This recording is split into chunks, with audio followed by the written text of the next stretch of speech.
Hello friends, कैसे हो आप सब। आशा करती हूँ कि आप सब लोग बहुत अच्छे होंगे। अन्नपूर्णा दिव्य चैनल में मैं दिव्या आप लोग का बहुत बहुत स्वागत करती हूँ। दोस्तों, आज की वीडियो में हम लोग जानेंगे सीता माता की निंदा करने वाले धोबी के पूर्व जन्म क्या नाता था। हम लोग दोस्तों जानते ही हैं कि अयोध्या के राजा दशरथ के 4 पुत्र थे, जिनमें सबसे बड़े राम थे और राम की पत्नी का नाम था सीता। रामायण की कहानी तो सभी लोग जानते हैं, जिसमें भगवान श्री राम 14 वर्ष के लिए वनवास गए थे। लेकिन क्या आप लोग ये जानते हैं कि सीता माता और उस धोबी का पूर्व जन्म से क्या किस्सा था। जी हाँ, आज हम आपको इस धोबी से जुड़ी पूर्व जन्म की कथा के बारे में बता रहे हैं, जिसमें गर्भावस्था के दौरान राम ने एक धोबी के कहने पे सीता माता को अपने राज्य से निकाल दिया था। तो आइए दोस्तों, वीडियो को शुरू करते हैं। मिथिला नाम की नगरी में महाराजा जनक राज्य करते थे। उनका नाम शीरध्वज था। एक बार वे यज्ञ के लिए पृथ्वी जोत रहे थे। उस समय फाल से बनी गहरी रेखा द्वारा एक कुमारी कन्या का प्रादुर्भाव हुआ। रति से भी सुंदर कन्या को देखकर राजा को बड़ी प्रसन्नता हुई और उन्होंने उस कन्या का नाम सीता रख दिया। परम सुंदरी सीता एक दिन सखियों के साथ उद्यान में खेल रही थी। वहां उन्हें एक शुभ पक्षी का जोड़ा दिखाई दिया, जो बड़ा ही मनोरम था। वे दोनों पक्षी एक पर्वत की चोटी पर बैठकर इस प्रकार बोल रहे थे कि पृथ्वी पर श्री राम नाम से विख्यात एक बड़े सुंदर राजा होंगे। उनकी महारानी सीता के नाम से विख्यात होंगी।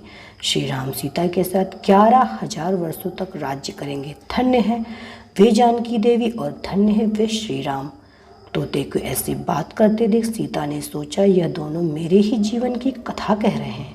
इन्हें पकड़कर इनसे सभी बातें पूछ लूं। ऐसा विचार कर उन्होंने अपनी सखियों से कहा, यह पक्षियों का जोड़ा सुंदर है, तुम लोग चुपके से जाकर इसे पकड़ लाओ।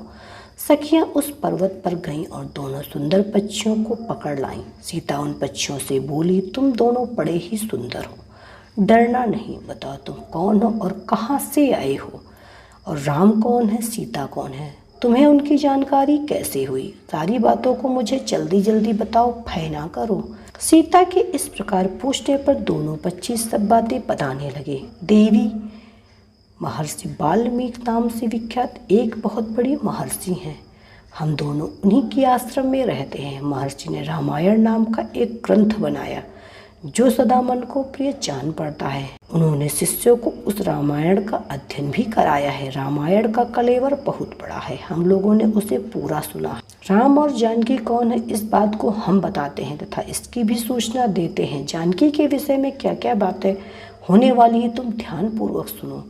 महर्षि ऋषिभंग के द्वारा कराए हुए पुत्रेष्टि यज्ञ के प्रभाव से भगवान विष्णु राम, लक्ष्मण, भरत और शत्रुघ्न जी 4 शरीर धारण करके प्रकट होंगे। देवांगनाएं भी उनकी उत्तम कथा का गान करेंगी। श्री राम महर्षि विश्वामित्र के साथ भाई लक्ष्मण सहित हाथ में धनुष लिए मिथिला पधारेंगे। उस समय वहां ये शिव जी के धनुष को तोड़ेंगे और अत्यंत मनोहर रूप वाली सीता को अपनी पत्नी के रूप में ग्रहण करेंगे। फिर उन्हीं के साथ श्री राम अपने विशाल राज्य का पालन करेंगे तथा ये और भी बहुत सी बातें वहां हमारे सुनने में आई। सुंदरी, हमने तुम्हें सब कुछ बता दिया, अब हम जाना चाहते हैं, हमें छोड़ दो। पक्षियों की अत्यंत मधुर बातें सुनकर सीता ने उन्हें मन में धारण किया और पुनः उन दोनों से पूछा, राम कहाँ होंगे, वे किसके पुत्र हैं और कैसे वे आकर जानकी को ग्रहण करेंगे। मनुष्य अवतार में उनका श्रेय विग्रह कैसा होगा। उनके प्रश्न सुनकर शुकी मन ही मन जान गई कि ये ही सीता हैं। उन्हें पहचान कर वह सामने आकर चरणों पे गिर पड़ी और बोली, श्री रामचंद्र का मुख कमल की कली के समान सुंदर होगा, नेत्र बड़े बड़े तथा खिले हुए, नासिका ऊंची पतली और मनमोहिनी होगी, भुजाएं घुटनों तक, गला शंख के समान होगा, वक्षस्थल उत्तम व चौड़ा होगा, उसमें श्रीवत्स का चिन्ह होगा। श्री राम ऐसा ही मनोहर रूप धारण करने वाले हैं, मैं उनका क्या वर्णन कर सकती हूँ। जिसके 100 मुख हैं वह भी उनके गुणों का बखान नहीं कर सकता। फिर हमारे जैसे पक्षी की क्या विसात। वे जानकी देवी धन्य हैं, जो शीघ्र रघुनाथ जी के साथ हजारों वर्षों तक प्रसन्नतापूर्वक विहार करेंगी। परंतु सुंदरी, तुम कौन हो। पक्षियों की बात सुनकर सीता अपने जन्म की चर्चा करते हुए बोली, जिसे तुम लोग जानकी कह रहे हो, वह जनक की पुत्री मैं ही हूँ। श्री राम जब यहाँ आकर मुझे स्वीकार करेंगे तभी मैं तुम दोनों को छोड़ूंगी। तुम इच्छानुसार खेलते हुए मेरे घर में सुख से रहो। यह सुनकर शुकी जानकी से कही, साध्वी, हम वन के पक्षी हैं, हमें तुम्हारे घर में सुख नहीं मिलेगा। मैं गर्भणी हूँ, अपने स्थान पर जाकर बच्चे पैदा करूँगी, उसके बाद फिर यहाँ आऊँगी। उसके ऐसे कहने पर सीता ने उसे नहीं छोड़ा। तब उसके पति ने कहा, सीता, मेरी भार्या को छोड़ दो, यह गर्भिणी है। जब यह बच्चों को जन्म दे देगी तब इसे लेकर फिर तुम्हारे पास आ जाऊंगा। तोता के ऐसे कहने पर जानकी ने कहा, महामते, तुम आराम से जा सकते हो, मगर यह मेरा प्रिय करने वाली है, मैं इसे अपने पास बड़े सुख से रखूंगी।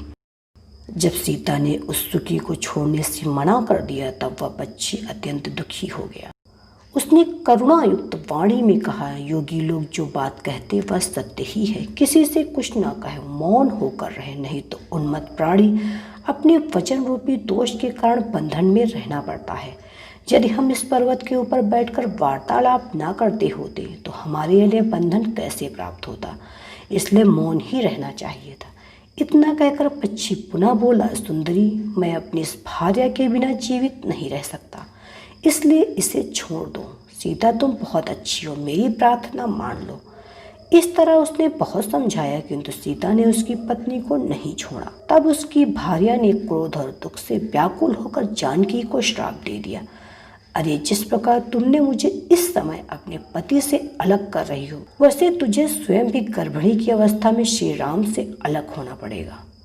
यूं कहकर पति के वियोग के कारण उसके प्राण निकल गए। उसने श्री रामचंद्र जी का स्मरण तथा पुनः पुनः राम नाम का उच्चारण करते हुए प्राण त्याग दिए।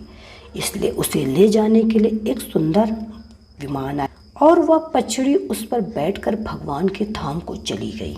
भार्या की मृत्यु हो जाने पर पक्षी शोक से आतुर होकर बोला, मैं मनुष्यों से भरी श्री राम की नगरी अयोध्या में जन्म लूंगा तथा मेरे ही वाक्य से इसे पति के वियोग का भारी दुख उठाना पड़ेगा। यह कहकर वह चला गया। क्रोध और सीता जी का अपमान करने के कारण उसका धोबी की योनि में जन्म हुआ। उस धोबी के कथन से ही सीता जी निंदित हुई और उन्हें पति से वियुक्त होना पड़ा। धोबी के रूप में उत्पन्न हुए उस तोते का शाप ही सीता का पति से विच्छोह का कारण बना और वे वन को गईं। दोस्तों, आज की ये कहानी आपको कैसी लगी हमें कमेंट बॉक्स में ज़रूर बताइएगा। आशा है कि आपको पसंद आई है। पसंद आई हो तो प्लीज़ मेरे वीडियो को लाइक कीजिए। यदि आप मेरे चैनल पर नए हैं तो मेरे अन्नपूर्णा दिव्य चैनल को सब्सक्राइब कीजिए और मेरे वीडियो की लेटेस्ट आने वाली नोटिफिकेशन के लिए बेल आइकॉन को ज़रूर प्रेस कीजिए, जिससे मेरे आने वाली वीडियोज़ की नोटिफिकेशन सबसे पहले आपके पास पहुँचे। तो मिलते हैं एक नए वीडियो में कुछ नया लेके, तब तक के लिए बाय बाय।